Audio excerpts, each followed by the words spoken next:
I was once nothing, a slave from the cold lands of Ruthenia, a mere pawn in the game of sultans, taken from my homeland, my family, my identity, reduced to a mere prize in the sultan's harem. But do you know what I did with that? I took my fate in my hands, and I rewrote history. I didn't wait for mercy. I didn't beg for respect. I took what I was owed.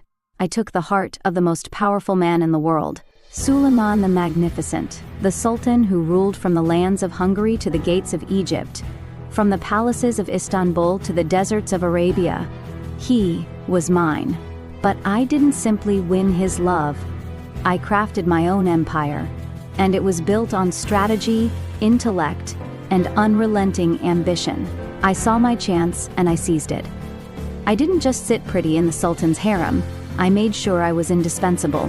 I didn't just wait for Sultan Suleiman's favor. I made sure no one else had a chance. While the other women were lost in their jealousy, their envy, their petty schemes, I was already thinking beyond the palace walls, beyond the harem's guarded gates. I was not just a concubine. I was a queen in waiting, plotting and weaving my future with the precision of the master strategist I had become. I outlasted the rivals. I maneuvered past the grand viziers, the pashas, even the sultan's own bloodline. In a palace full of enemies where treason whispered in every corner, I emerged, unbroken, untouched. And when the time came, I was crowned, not just as the sultan's wife, but as the woman who would shape the Ottoman Empire. Topkapi Palace wasn't just a home, it was a battleground. The harem was my training ground. I fought my way to the top, not through luck, but through cold, calculated moves. The divan was full of schemers and dreamers, and I watched them all, learning, plotting, and waiting. When the time was right, I struck, and nothing would be the same. Do you think the powerful are born with power? No. I took it. I didn't wait for a throne to be handed to me. I didn't wait for the world to hand me respect. I demanded it.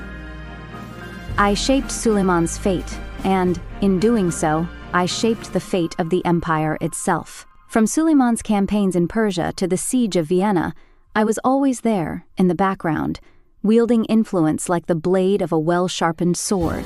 I birthed sons who would one day rule over the empire.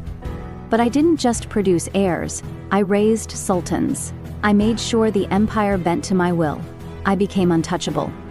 When others tried to diminish me, they only ensured my rise. In the court of wolves, I was the lioness. This isn't about waiting for the right time. The time is now. You can either stay weak, pretending that fate will favor you, or you can take it.